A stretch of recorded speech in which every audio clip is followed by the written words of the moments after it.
The fluorescent lights in the logistics department flickered above Thelma Morgan's desk, casting long shadows on the stack of invoices she had volunteered to finish for a sick colleague. It was 9:42 p.m., and the rest of the floor had emptied hours ago. Her phone buzzed silently beside her takeout container, lighting up with a notification from Richard, "Don't forget to lock the door." No happy anniversary, no love you, not even a where are you. She closed the files, grabbed the lukewarm bag from Il Tramezzino's, his favorite grilled chicken panini, and headed home. Their apartment sat on the 5th floor of a modest red brick building, cozy and clean but filled with years of shared sacrifices. Thelma paused at the door, took a deep breath, and twisted the knob. Inside, the living room was dim. Richard sprawled on the couch watching a sports documentary, headphones in, completely oblivious to her entrance. The untouched anniversary card on the table stung more than any silence. She placed the food gently on the counter, careful not to disturb him. He didn't look up. Instead, Richard muttered something about needing quiet and waved his hand dismissively, as if she were some background character in his perfectly curated life. Thelma stared at him, eyes flickering between hurt and numbness. She remembered how they had met 6 years earlier. Richard was failing macroeconomics. She was a teaching assistant with a soft heart and a sharp mind. He was charming, ambitious, and unusually vulnerable. They'd bonded over late-night study sessions and bad cafeteria coffee. Back then, he admired her discipline, said he loved how her dreams weren't loud but unshakable. She thought they were building something permanent.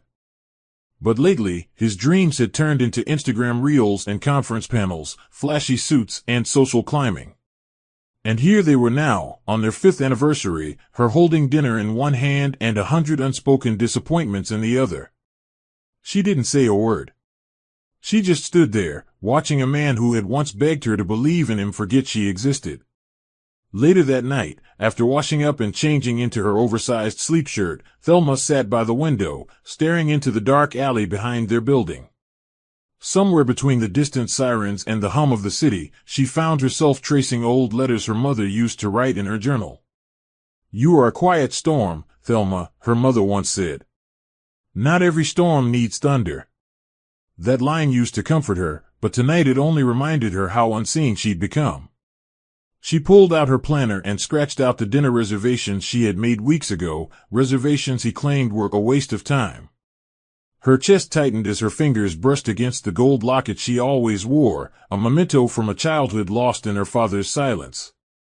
She didn't cry.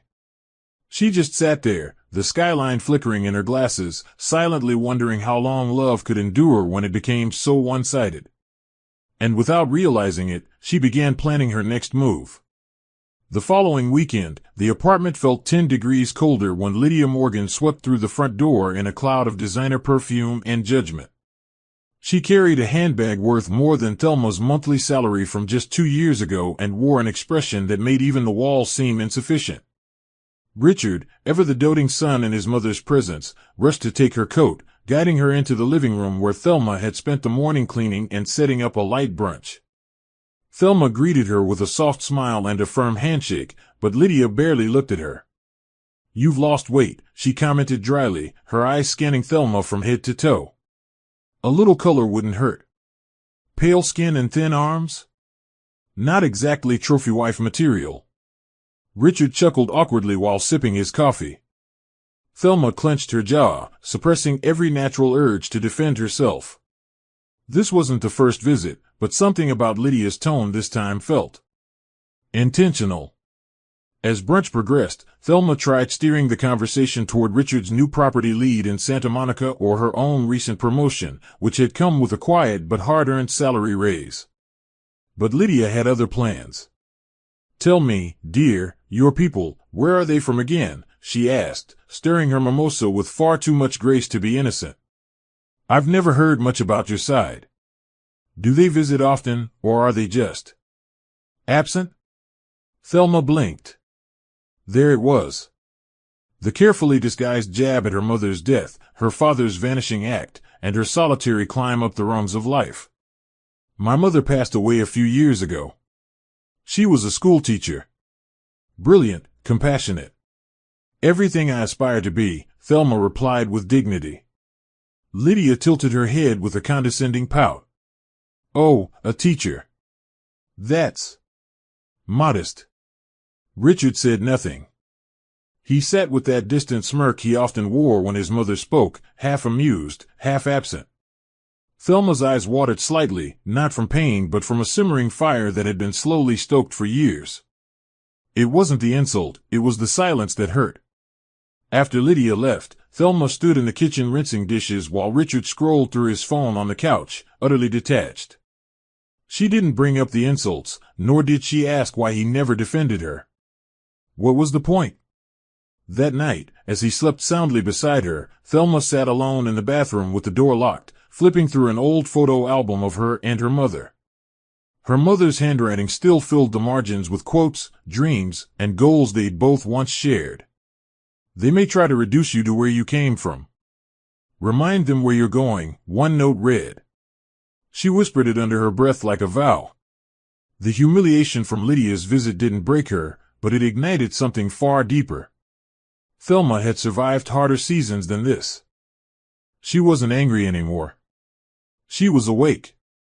And the woman who had always been the pillar behind Richard's rise was about to rise alone. The invitation had arrived weeks in advance, an exclusive real estate investors' gala at the Marquis Grand Hotel, an opulent space bathed in velvet, glass, and ego. Thelma had helped Richard pick out his tie, had ironed her own emerald dress, even arranged to leave work early, all for one reason, to support him. As they entered the gold-lit ballroom, dozens of eyes turned to greet Richard, now slowly becoming a name whispered in property circles.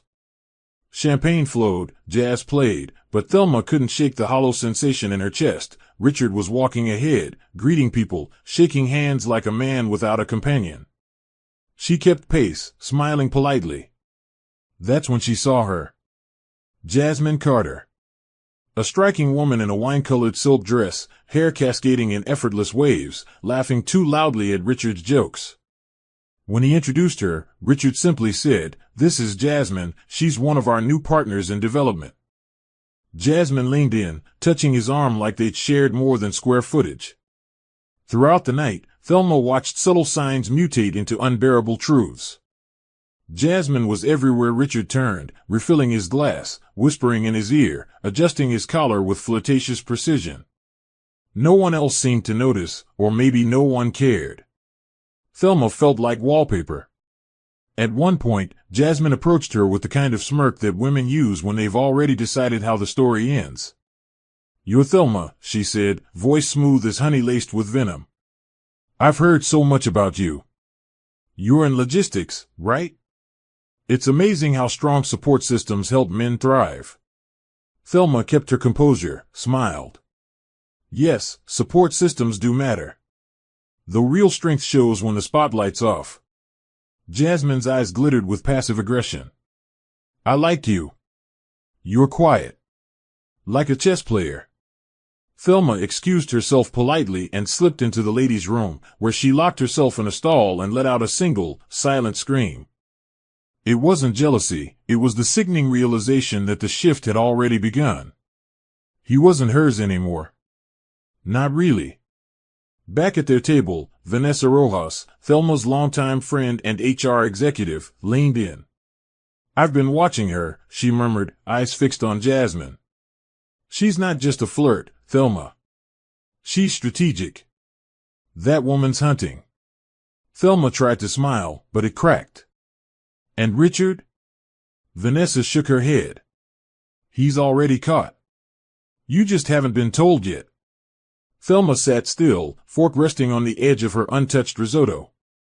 As applause erupted around them for one of Richard's speeches, she clapped politely, her eyes never leaving his face. He stood at the podium, voice polished, thanking his team, family, and those who believed in him. But he never once looked at her. That night, Thelma didn't confront him. She didn't plead, accuse, or cry. Instead, she went home and sat in front of her computer until dawn, staring at a blinking cursor in an empty document, typing the first line of what would become her contingency plan. The game had started, and she was no longer on defense. It was a Tuesday morning, one of those slow, gray ones where even the coffee tasted like rain. Thelma had taken the day off after working a marathon shift the previous weekend. She shuffled through a small pile of mail by the apartment door, sifting through advertisements, bills, and a single unmarked envelope, cream-colored, thick, and elegant with no return address. Her brows knit. It didn't look like junk. She opened it carefully, revealing a trifolded letter on embossed paper bearing the seal of a law firm she didn't recognize, Jefferson and Howe LLP. Her hands trembled slightly as she scanned the words. The letter was formal, almost clinical, informing her of a pending legal transfer connected to a sealed trust under her name. The sender requested a private appointment. No details. No explanations. Just a date, a time, and an address on Kingsbury Street. Her heart pounded, not with joy or dread, but confusion. She hadn't applied for anything. What trust? And from who? Thelma tucked the letter into her planner and sat down on the edge of their bed, legs numb. She stared at the mirror across from her and saw someone she hadn't looked at closely in weeks. Her skin had dulled, eyes looked heavier, and her smile was so rare now it almost felt imaginary. For years, she had buried every unanswered question about her father. Silas Fremont. The man who disappeared when she was 7 with a suitcase and a promise to send for her soon. He never did. The last time she saw him, he was buttoning his cuffs and looking past her like she was just a shadow in the hallway. Her mother never spoke ill of him, just said, "Your father chose the world, and I chose you." Thelma had accepted that silence like it was gospel, never questioning it too deeply. But this letter, it felt like a ghost knocking. Could it be him? Had he finally remembered her? Or worse? Was this someone else's mistake, a cruel coincidence about to collapse her fragile sanity? Later that evening, she debated whether or not to tell Richard. He was unusually cheerful, talking about a client meeting with promising people from Manhattan and a potential luxury development. He kissed her on the forehead and called her champ, like she was his assistant and not his wife. She smiled tightly, nodding along, but her mind was racing. If this letter turned out to be legitimate, if someone had actually left her a trust, assets, a connection to a past she thought was buried, it could change everything. But something deep in her gut whispered, "Keep it to yourself." Richard had changed. The warmth he once had now came in flashes, mostly reserved for others. So she said nothing. She kept her mystery folded neatly inside her planner and smiled through dinner. But that night, long after Richard had drifted to sleep beside her, Thelma lay wide awake, replaying every memory of her father's face, preparing herself for a truth she wasn't sure she wanted, but needed to hear. The scent of smoked brisket filled the air as Richard's family gathered for an outdoor cookout at Marcus Morgan's modest bungalow in the outskirts of Westchester. The atmosphere buzzed with laughter, drinks clinking, and unspoken hierarchies. Thelma moved through the crowd with her usual grace, offering side dishes, checking the grilled corn, pretending not to notice Lydia's sharp glances or Jasmine's name sliding casually into conversations. She'd already learned how to smile without engaging. Richard, as usual, stood at the center of attention, arms slung over shoulders, bragging about his pending partnerships. His success felt louder these days, louder than Thelma's silence, louder than his gratitude. Marcus, Richard's younger brother, was quieter, more thoughtful, never fully caught in the chase of appearances. As the sun began to dip behind the hedge, casting the backyard in golden haze, Marcus caught Thelma's eye and motioned her toward the side patio, far from the main gathering. His expression was unreadable, equal parts warning and concern. They stood near the wooden fence, just out of earshot, with Marcus chewing the inside of his cheek before speaking. "I don't want to overstep," he began, "but I know my brother. I know when he's chasing something more than money." Thelma frowned. "You mean Jasmine?" He nodded slowly. "I've seen her. At events. With him. It's not business anymore." The words hit her stomach like spoiled food, but she held her breath, saying nothing. Marcus continued. "Richard's not a bad man. But he's ambitious in a way that eats people. When someone becomes inconvenient or slows his momentum, he starts reshaping his life without telling them. He just phases them out. Thelma swallowed hard. It was exactly what she'd been feeling but had been too afraid to name. I'm telling you because I've seen what ambition did to our father.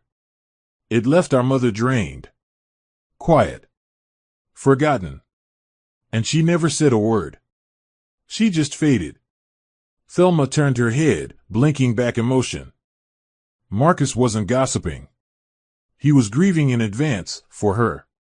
That night, Thelma returned home and sat in their living room while Richard paced on the phone, speaking in animated tones about aligning with luxury clientele. He was planning another trip, one she wouldn't be going on. The moment he ended the call, she asked casually, "Do you still see Jasmine outside work?" He laughed like it was absurd. "Don't be dramatic, babe. She's a business asset." Then, without pausing, he added, "Marcus needs to learn to stay out of grown folks' business." Thelma didn't press. She just smiled faintly and turned back to her tea. Marcus' words echoed in her head, looping quietly, "He phases people out." She realized in that moment that Richard was already packing emotional bags she hadn't been invited to carry. But she had her own preparation now, her own unspoken moves. The mysterious inheritance. The appointment next week. And an inner storm that was quietly learning how to burn without warning anyone of the fire ahead.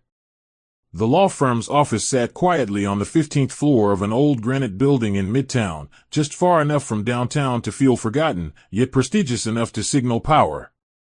Thelma stood in the elevator with palms sweating, her planner clutched tightly under her arm. She had told Richard she was grabbing lunch with Vanessa and silenced her phone. Her heels clicked softly against polished floors as she was ushered into a mahogany-paneled conference room with floor-to-ceiling windows. Behind the desk sat a silver-haired woman in a navy pantsuit who introduced herself as Clara Jefferson. Her tone was efficient but not cold, someone used to handling sensitive matters. "Ms. Morgan," she began, "your presence here today is pursuant to a sealed trust created over a decade ago by a Mr. Silas Fremont." Thelma's fingers froze. She hadn't heard that name spoken out loud since she was a child. Her throat dried instantly. "I'm sorry." "Who?" she asked, though she already knew. Clara continued, gently now. "Mr. Fremont initiated this trust upon relocating overseas. His legal directives were clear. The trust is to be managed privately until you reach age 29. Today, we are transferring the full controlling interest in his international shipping and logistics investments, real estate holdings, and securities to you." Thelma blinked, stunned. "He left?" Clara nodded. "Yes. Under complicated circumstances. He maintained minimal public contact, but always ensured this trust grew. He reviewed the holdings quarterly, even in recent months." Thelma tried to steady her breath as a manila folder was pushed toward her. She opened it, eyes widening at account summaries, property deeds, international holdings in her name. She felt faint. This wasn't just a nest egg, this was generational power. "But why not tell me?" she whispered. "His instructions were strict," Clara said. "He believed your protection came from distance, not association. But it was never abandonment. It was separation by design." Thelma wanted to scream, cry, demand more, but instead she nodded slowly. "Does anyone else know?" "Only me, and now you," Clara answered. "And it must remain that way until you choose otherwise." By the time Thelma returned to the apartment, the city had turned orange with sunset. She walked through the front door with her face composed and emotions locked in a vault deeper than any Clara had shown her. Richard was on a video call in the bedroom, his voice full of charm and ambition as he pitched some beachfront property. He didn't even notice her enter. She sat at the kitchen island, staring at the folder tucked inside her tote bag. Everything about her life had changed, except the world around her hadn't caught up yet. And she intended to keep it that way. She had no interest in parading wealth before a man who had begun to treat her like a placeholder. She would let him continue playing his games, planning his exits, building his castles in the air. Meanwhile, she would build an empire underground, quietly, powerfully, and far away from the spotlight he so desperately craved. And she would wait. The Hilton Sapphire Hotel glimmered like a jewel box under the Manhattan skyline, hosting an invitation-only gala for elite real estate developers. Richard received the RSVP through a luxury broker he had recently partnered with and insisted Thelma skip it, saying it was purely strategic and wouldn't interest her. That alone sent a ripple down her spine, but she smiled and said she understood. In truth, she had already grown used to the sharp ways in which Richard excluded her from his newer, glossier life. What he didn't know was that Brian, her longtime confidant and former roommate, worked as a senior tech consultant with the same PR firm organizing the event. Brian had no patience for deceit, especially when it involved Thelma. That evening, after glancing through the camera feed of the gala, Brian sent her a short message: "Don't ask questions. Just know he's not alone. And she's not a colleague." Thelma closed the message and exhaled. So it had begun. Jasmine was dressed to command, floor-length emerald gown with a slit daring enough to start wars, diamond studs shimmering like secrets in the candlelight. She floated beside Richard like a curated accessory, her laughter soft but deliberate, her hand often brushing his suit lapel or looping around his wrist. To the untrained eye, she appeared to be just another professional woman enjoying an exclusive event. But to Brian, and anyone watching closely, she was staging her rise, and Richard was more than willing to be her ladder. At one point, when the cameras turned away and the spotlights dimmed between segments, Jasmine leaned in close and whispered something into Richard's ear that made him chuckle and lower his gaze like a teenager. They kissed, briefly, behind the champagne tower, assuming no one noticed. But Brian, tucked in the tech booth above the floor, zoomed in and captured everything. He didn't send the footage to Thelma, not yet. She deserved to handle it her way, when she was ready. The next morning, Brian met Thelma at a quiet corner cafe off Delancey Street. He looked nervous, unshaven, unsure if he was doing the right thing. He kissed her, he finally said, placing his phone on the table. "You need to see what you're dealing with." Thelma didn't flinch. She simply sipped her black coffee, her eyes fixed out the window. "I believe you," she said softly. "But I don't need to see it." Brian leaned forward, surprised. "You're not going to confront him?" Thelma smiled, not bitterly, but like someone who had already skipped past fury and found strategy. "Not yet. I'm building something. Let him underestimate me a little longer." Her voice was steady, calm. But inside, something colder was forming. Not revenge. Something smarter. She wouldn't scream. She wouldn't beg. She would rise, and when she did, Richard and Jasmine wouldn't even realize the storm was hers until it was too late. And that knowledge was her fuel. Something about Richard changed after that gala. Not in ways most people would notice immediately, but Thelma, who knew him better than anyone, saw the transformation begin like a slow virus spreading through his personality. He started waking earlier, working out longer, obsessing over every crease in his bespoke shirts. He no longer asked for her opinion on client decks or late-night proposals. Instead, he spent hours reviewing real estate influencer pages, mimicking their speech and style, memorizing which champagne brands photographed best under chandelier light. Even his laugh changed, hollow, performative, like he was rehearsing life for someone else. Thelma would watch him from across their kitchen table as he edited captions for social media posts she didn't appear in, filtered his voice in videos she hadn't been told were filmed. He became more polished, yes, but also more absent. As if every polished thing he added to himself was meant to bury the version of him she had once loved.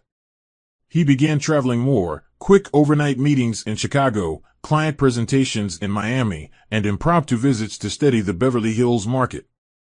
Thelma never asked questions. She just nodded and packed his toiletries like a dutiful spouse. But inside, she was documenting everything. While Richard was flying to California with Jasmine in tow, Thelma quietly set up a meeting with Brian to finalize the offshore structuring of her private holding company. She gave the company a name that only she understood, Red Lantern Holdings, a nod to a childhood memory where her mother once lit a red lantern and said, "This light stays on until you get home." Thelma smiled sadly at the memory. Home wasn't a place anymore, it was her future. She quietly wired money from the accounts Clara had helped her access, acquiring shares in 3 shipping depots, leasing a storage wing near the Hudson, and purchasing a duplex in an upscale neighborhood under a blind trust. Richard never noticed. He was too busy posing on rooftops, too busy crafting illusions. The new Richard didn't even pretend to include her anymore. One night, while brushing his teeth, he casually remarked, "If I ever do a rebrand, I think I'll lean into the luxury bachelor thing. Just for marketing purposes, you know?" Thelma had paused, turned to him slowly, toothbrush in hand. "Bachelor?" she asked. He chuckled and said, "Just an idea. Clients love an aesthetic."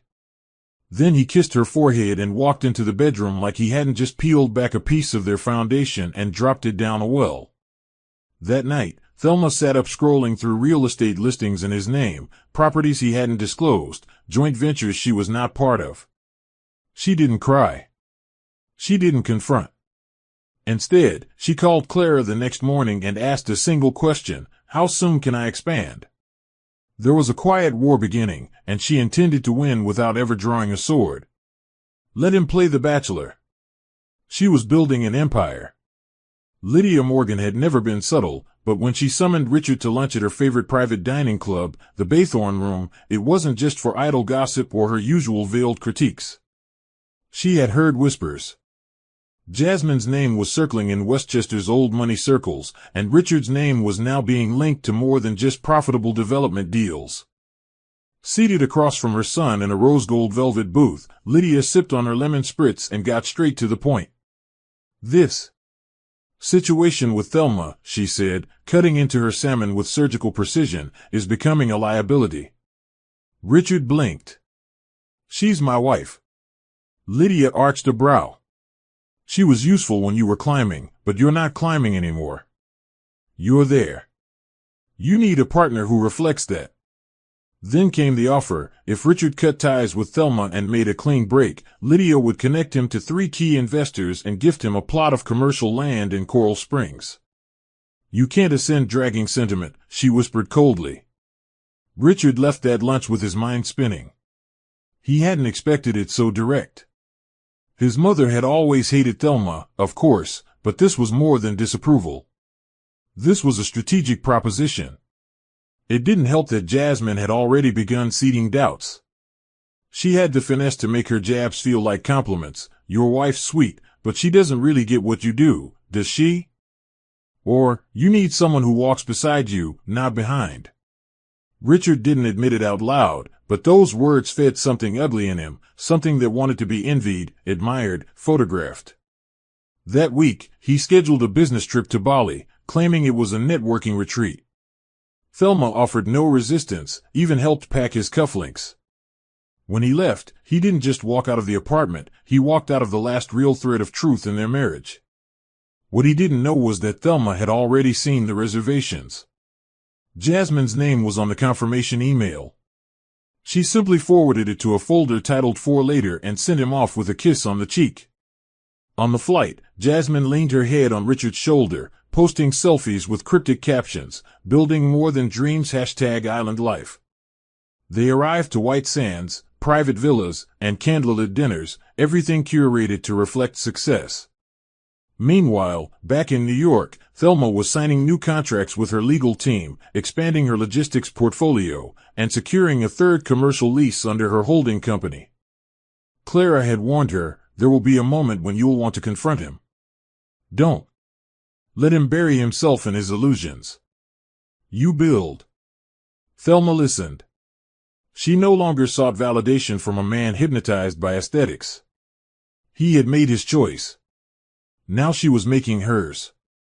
When she watched Jasmine's photos circulate online, all she did was smile, because what neither of them knew was that the island resort they were staying in had recently been acquired by an anonymous New York trust. Her trust. Every cocktail they sipped was on her tab. Richard returned from Bali with a tan, a stronger jawline from excessive smirking, and a new cologne that smelled nothing like the man Thelma had once fallen in love with. He entered their apartment without knocking, humming a tune and casually placing his suitcase by the door like he hadn't just spent 10 days playing husband to another woman. Thelma, dressed in a simple gray sweater and jeans, was seated at the kitchen counter reading over a contract, her 5th acquisition deal this quarter. "How was your business trip?" she asked coolly. Richard didn't even pause. "Productive," he said, stretching. "Met some incredible people. Big things are coming." He didn't mention Jasmine. He didn't need to. The silence between them spoke in paragraphs. Later that evening, as he scrolled through social media and double-tapped Jasmine's photos with reckless abandon, Thelma forwarded a silent transfer order, converting the last visible joint assets into separate legal entities under her shell corporation. Quiet exits, she believed, were the loudest. The next morning, Richard stood near the window holding a cup of coffee and staring into the New York skyline like it owed him something. "We need to talk," he finally said.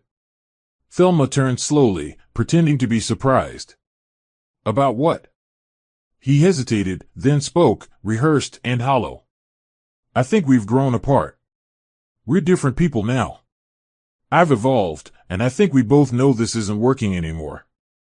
Thelma tilted her head, absorbing every syllable. "You've evolved," she repeated. "Into what?" He avoided her eyes. "Into who I need to be." Then came the final blow. "I'm seeing someone. I didn't plan it, but it happened." Thelma didn't scream. Didn't cry. Didn't ask who.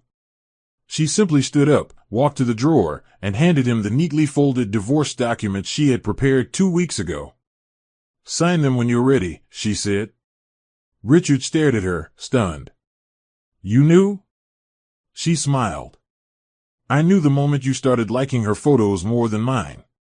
You just didn't realize I stopped needing your approval months ago." As Richard packed his bags and left, Thelma stood in the hallway, watching the door click shut behind him. No theatrics. No begging. Just a quiet, deliberate end. She turned back toward the apartment, now hers alone, and exhaled deeply, like someone shedding the final weight of a long, exhausting disguise. The woman he had left behind was no longer the one he had married. That woman had outgrown her shell. That woman now owned businesses he would never hear about, held real estate in cities he could never afford, and wielded power wrapped in silence. She poured herself a glass of chilled citrus water and turned on soft jazz, not as a distraction but as an anthem. This wasn't heartbreak. This was recalibration. Richard had made the mistake of thinking she would fall apart without him. But she wasn't broken. She was unlocking. And with him gone, there was finally space for the woman she had been quietly building to emerge fully, fiercely, and without apology. The morning after Richard left, Thelma didn't wake up crying. She didn't roll over to an empty side of the bed and stare at the ceiling. Instead, she woke early, brewed black coffee, and packed her essentials into a single overnight bag. She left the apartment without looking back.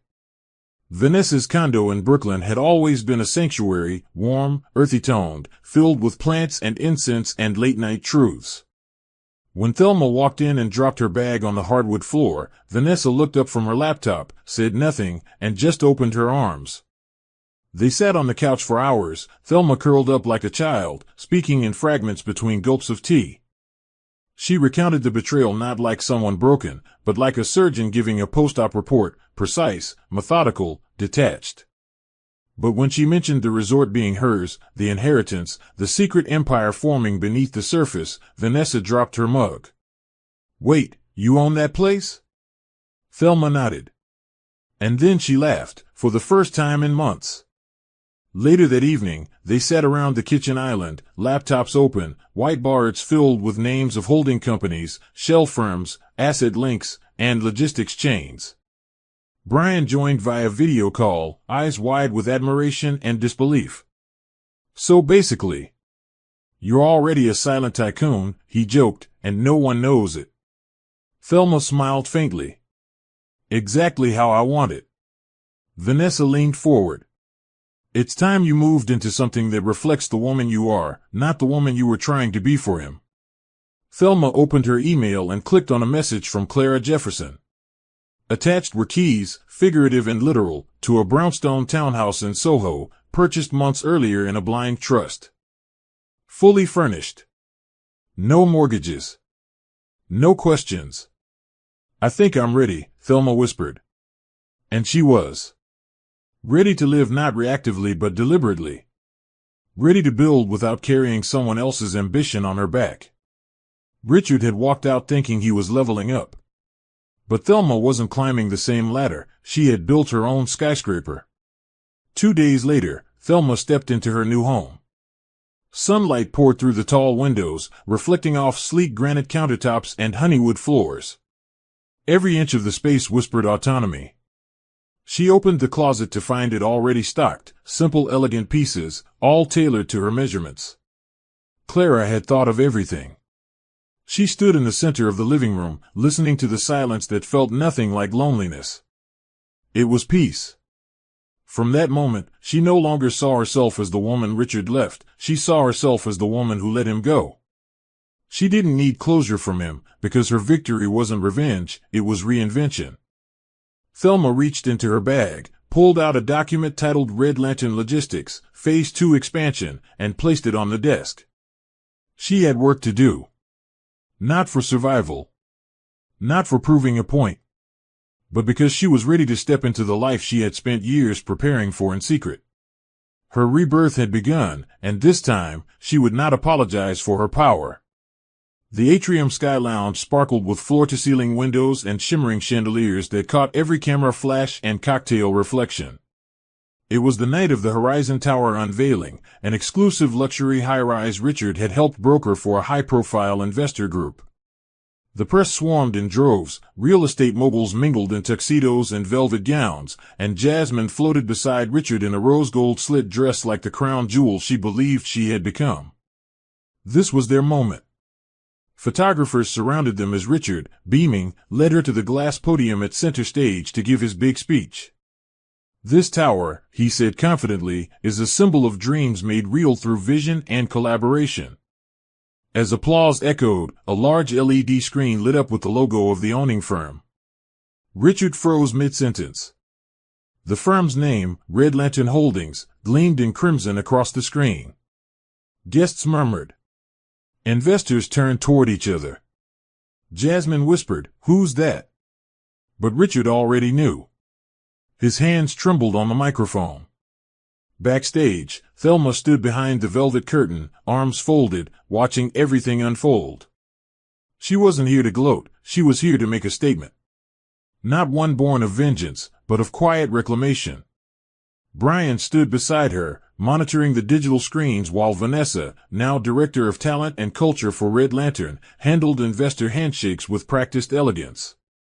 No one had known Thelma was behind the company. She'd moved with surgical precision, acquiring, consolidating, and empowering key silent partners. Horizon Tower wasn't just another high-rise.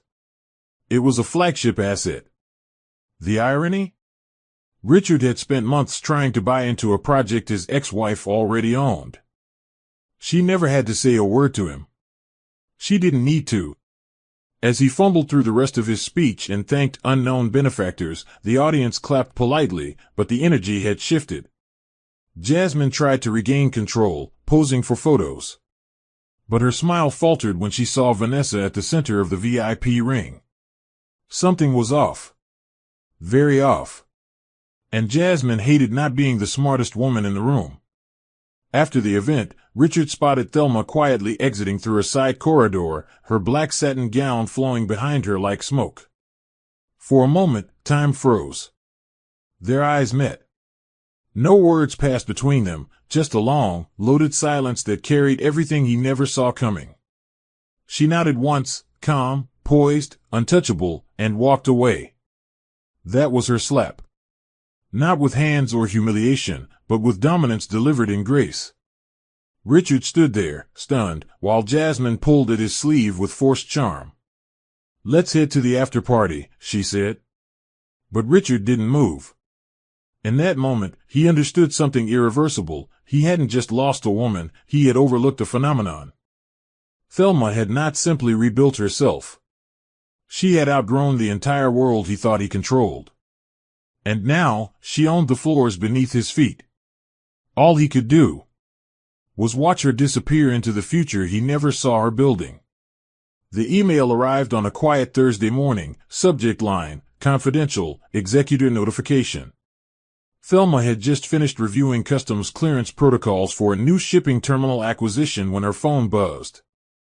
The sender was Clara Jefferson. The body of the message was brief, almost clinical. Silas Fremont has passed. Immediate appearance requested at the reading of his final will. Private attendance only. Thelma read it twice, then a third time, her chest hollowing out with a strange, weightless ache. It wasn't sadness exactly, not in the way one mourns a father they knew and loved. No, this grief came with sharp edges and unfinished sentences. She remembered a different Silas, a man with cologne that smelled like cedarwood and ambition, who taught her chess at age 6, then vanished the week after her 7th birthday. No note. No goodbye. Her mother never cried about him, but the silence around his name had always hung in the air like smoke. Now, that smoke was becoming flame. The law office was darker than she remembered, same walnut-paneled walls, same scent of leather and something old. Clara waited inside, face unreadable, a single manila folder in her hand. He died in Geneva, Clara said softly. Massive cardiac arrest. He was 71. Alone. Thelma sat, unsure of what she felt. Clara slid the folder across the table. His final letter to you. And updated directives. Thelma opened the letter, her fingers trembling slightly. The handwriting was unmistakably Silas, looped, elegant, and confident. My daughter, it began, I do not ask for forgiveness, for I know I don't deserve it. But I need you to know, leaving was never abandonment. It was protection, from my enemies, from my mistakes, from the life that would have broken you had I stayed. I watched from a distance. I built in your name. And I hoped, one day, you'd find the fire I saw in your mother's eyes. You did. I'm proud. I'm sorry. Thelma didn't cry. But her hands went cold. Even in death, he was both a stranger and her origin. Clara handed her another envelope, this one thicker. He updated the trust. You now own his remaining overseas assets, 2 cargo ports in Morocco and Singapore, for patents on container tracking software, and 20% equity in the Tri-Atlantic Freight Corridor. Thelma stared blankly. The numbers were staggering. But it wasn't the wealth that shook her, it was the finality. Her father's story had ended, and with it, the last ghost of her childhood was buried. She stepped out of the law firm into the sharp autumn air, letting it hit her face like a slap. Somewhere inside, she had always held a childish belief that one day he'd reappear and explain everything. That maybe her abandonment had meaning. But real closure doesn't always come with answers. Sometimes, it comes with keys. That night, in her penthouse overlooking the East River, Thelma stood barefoot by the glass, sipping tea in silence. She didn't mourn Silas. She mourned the little girl who waited for him. It started with an anonymous message delivered to Jasmine's personal assistant at the showroom, a small, sealed envelope with no return name, only the words "For Jasmine Carter" written in bold black ink. Inside was a single photograph of her, 5 years ago, platinum blonde, perched on the lap of a man with tattoos down his forearm and a cigarette between his fingers. Dean Walters. Her ex. A name she had erased like graffiti from a clean white wall. Beneath the photo was a note, "Tell your golden boy the truth before I do. Or I'll be the one making headlines." Jasmine's hands trembled as she reread the words. Dean had once been her entire world, until he wasn't. He had gone to prison for financial fraud, but not before funneling large sums of stolen crypto into accounts they had jointly opened. She'd walked away clean. Or so she thought. Now, the past she had rebranded was clawing at her designer heels, and it wanted payment. Dean showed up 3 days later, leaning against a Bentley that wasn't his, wearing a smug grin and sunglasses like he was auditioning for a crime drama. He intercepted her outside of an upscale lounge in Midtown, where she and Richard had just wrapped a dinner with investors. "Hello, Jazz," he drawled. "Miss me?" Jasmine froze mid-step, hoping Richard wouldn't notice. Dean removed his glasses and stepped forward, close enough for only her to hear. "You've come a long way. Boutique owner. Trophy girl. But I know where the bones are buried. And so will your darling Richard, unless you make it worth my silence." She forced a smile and ushered Dean away, lying that he was an old vendor she needed to handle. But she couldn't stop shaking. Richard didn't ask many questions, he was too high on compliments from that night's deals. Yet Jasmine felt the walls around her life, walls she had constructed from seduction and strategy, beginning to crack, brick by dangerous brick. That evening, Jasmine sat alone in her apartment, digging through old emails, old transfers, trying to see how exposed she really was. Dean had everything: voice recordings, copies of offshore accounts, even stolen jewelry receipts that linked back to her days laundering his assets. She had always believed reinvention was a matter of perfect appearance, but Dean was proof that no past stays buried forever. Worse, her current life wasn't built to withstand scandal. If Richard found out, she'd lose the apartment, the showroom, the investors, the public praise. She'd finally landed the life she thought she deserved, but it was hanging by a thread. She couldn't sleep. She didn't know who else Dean had contacted. Her anxiety clawed at her skin. The perfect mask she wore daily, gilded, smug, seductive, now weighed like lead. She realized something chilling: Dean wasn't bluffing. And for the first time in years, Jasmine Carter wasn't the one pulling the strings. She was the one being hunted. The cracks in Richard's empire didn't begin with a scandal, they started with silence. A phone call unanswered. An investor who suddenly rescheduled indefinitely. A junior analyst quitting without warning, citing a toxic environment. At first, Richard shrugged these off. His confidence had always been more illusion than foundation. But then came the email from his main capital partner in Los Angeles: "We're reevaluating based on new concerns." Your name came up in a flagged inquiry. Richard's hands froze on his keyboard. He called, but it went straight to voicemail. He called again, nothing. Within 48 hours, 2 of his major developments were placed under review. Jasmine had grown distant, always managing her boutique or meeting vendors, but she wouldn't look him in the eye. He noticed her phone was always on silent. One night, after she fell asleep, he checked it. The name Dean popped up in 3 missed calls.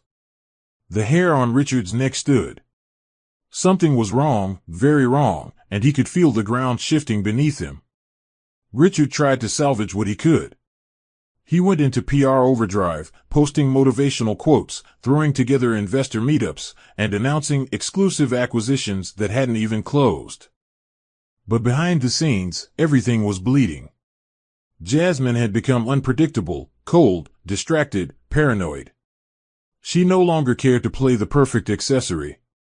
When he pressed her about Dean, she deflected, snapping that his paranoia would be the end of him.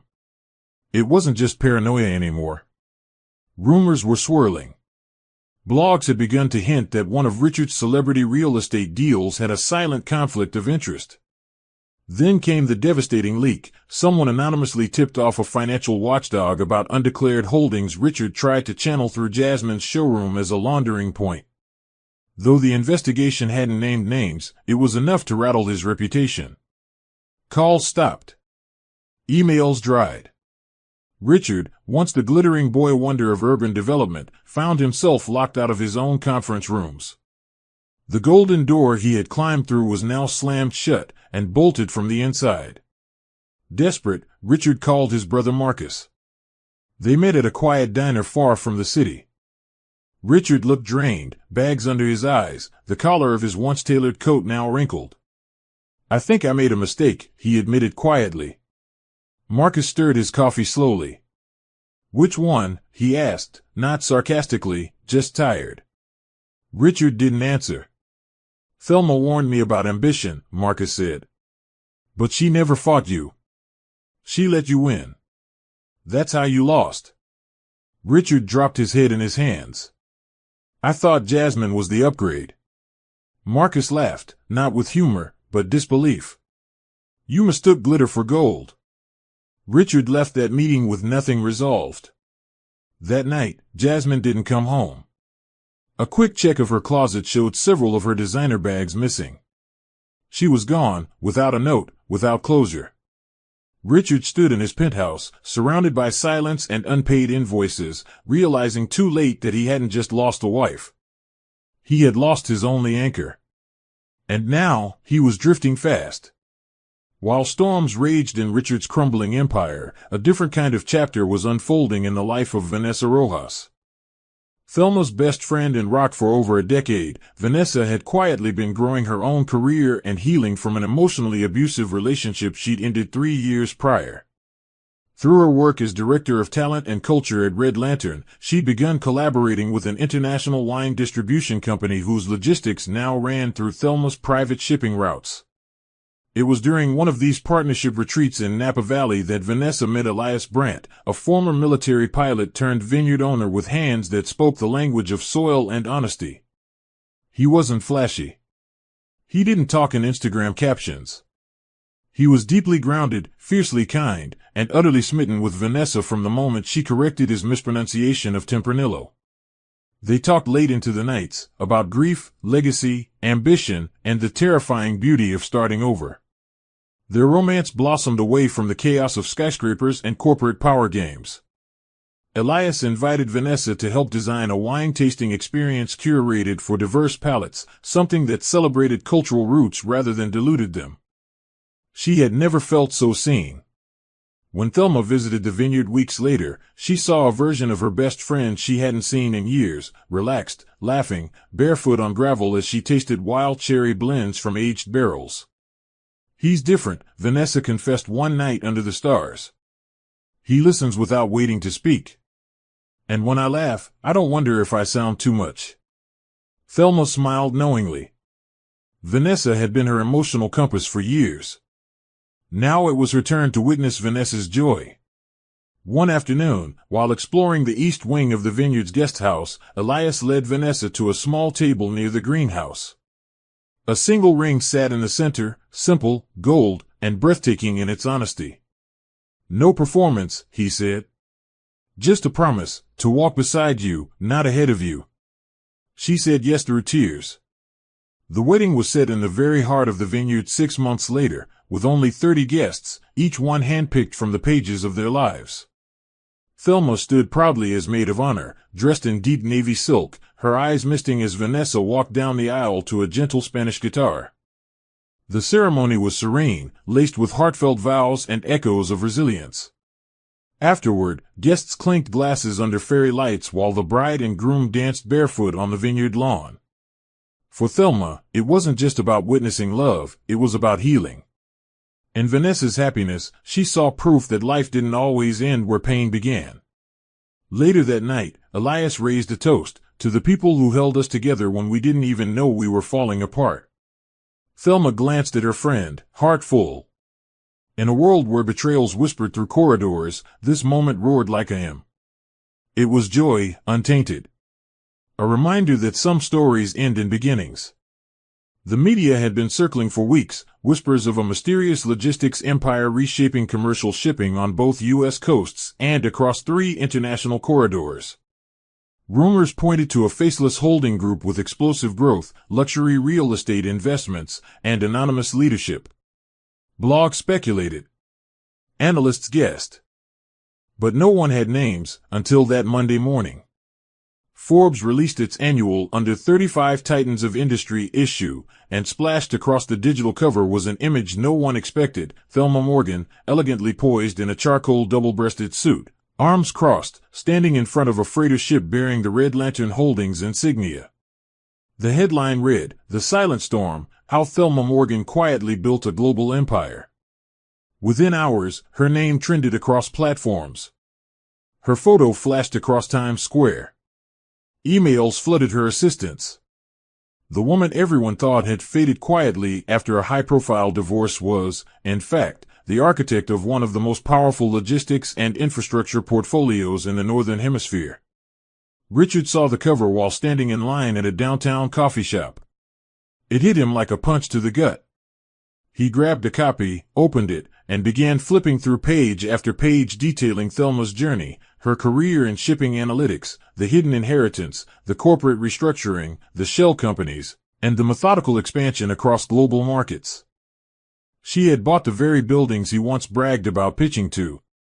She'd formed strategic alliances with maritime boards, disrupted container logistics with smart tracking patents, and become the silent majority stakeholder in firms his own investors had abandoned him to chase. Her name was everywhere now, on lips, on screens, and conversations Richard was no longer invited into. But the most devastating blow came from a single quote at the end of the article. "I never disappeared," Thelma had said. "I was just building in a quieter lane." Richard dropped the magazine. The irony sliced deeper than any betrayal. The woman he had cast aside had not just survived, she had outgrown his entire world. At Red Lantern headquarters, Thelma sat in her corner office surrounded by floor-to-ceiling glass and sunlight. Brian leaned against the window holding 2 cups of coffee, watching as their media team filtered through interviews and press requests. "You broke the internet," he joked, setting her drink down. Vanessa walked in moments later, tossing a handful of congratulatory letters on her desk. "Harvard Business Review wants you for a keynote," she smirked. Thelma just nodded, calm, composed, unmoved by the noise. She hadn't done any of this for applause. She had built in the shadows because it was where she felt safe. But now, the spotlight was unavoidable. She took a deep breath and looked at her reflection in the glass.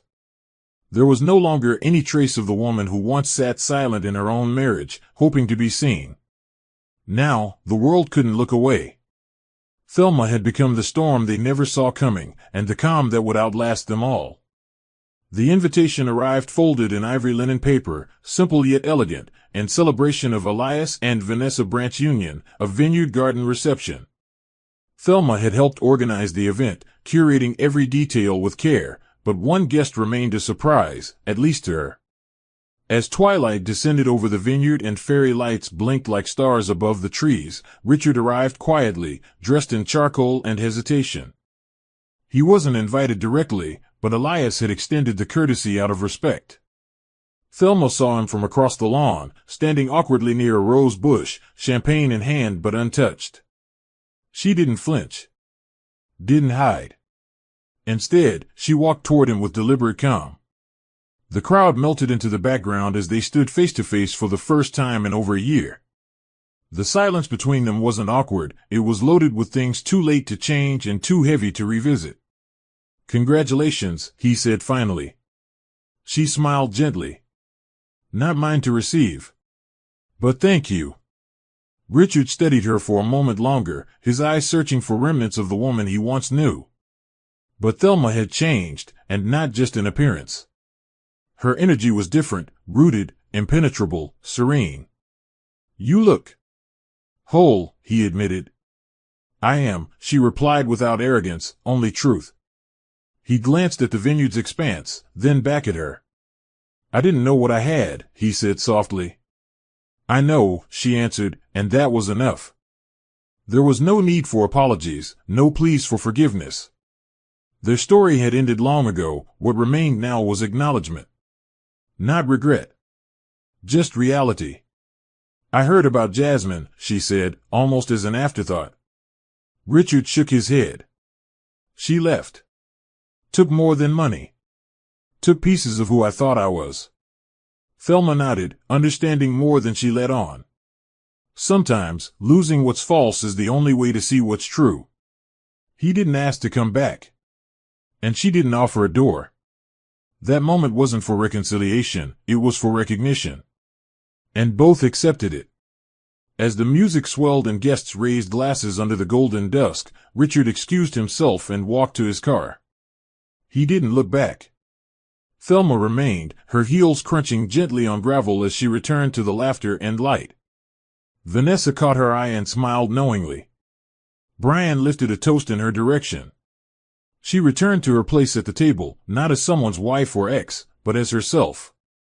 A woman who had lost nothing worth keeping and gained everything she never expected.